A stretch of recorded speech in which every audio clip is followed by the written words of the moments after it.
আমি আজকে গিমে শাকের বড়া করব।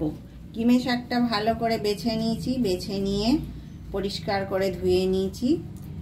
এর মধ্যে অল্প বেসন দেব, আমি আন্দাজ মতনই বেসন দেব, মোটামুটি 2 চামচ হবে এটা। আর 1 চামচ মতন চাল গুঁড়ি দিলাম।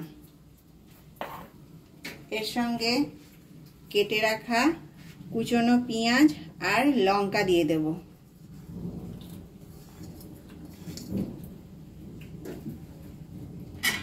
অল্প হলুদ দেব, পরিমাণ মতন নুন দেব। এর বড়াটা খেতে ভীষণ ভাল লাগে। আর অল্প আমি মুসুরির ডালকে ভিজিয়ে বেটে নিয়েছি, সেটা দিয়ে দেব। এবারে এগুলো ভালো করে একসঙ্গে মাখবো।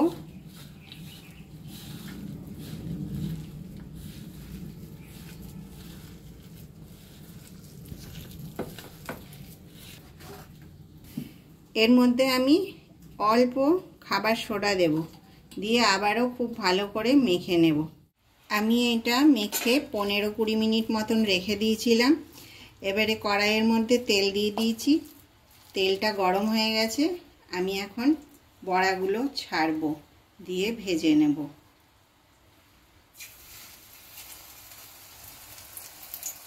আপনারা এটা হাতে করে দিতে পারেন, আমি চামচে দিচ্ছি।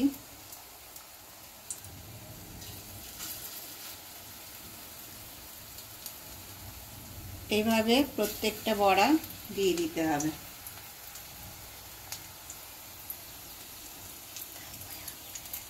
তারপরে লাল লাল করে আমি ভাজবো, আবার দেখাবো।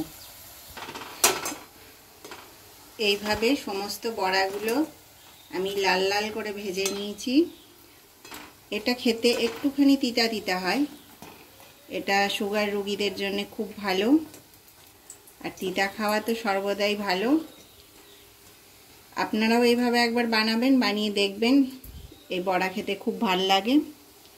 আমাকে কমেন্টে অবশ্যই জানাবেন। আর আমার চ্যানেলটাকে আপনারা লাইক, শেয়ার, সাবস্ক্রাইব করবেন, আমার পাশে থাকবেন। আর আপনারা যারা আপনাদের মূল্যবান সময় থেকে বার করে আমার ভিডিওগুলো দেখেন, তাদেরকে অসংখ্য ধন্যবাদ। নেক্সট ভিডিওতে আবার দেখা হবে। নমস্কার।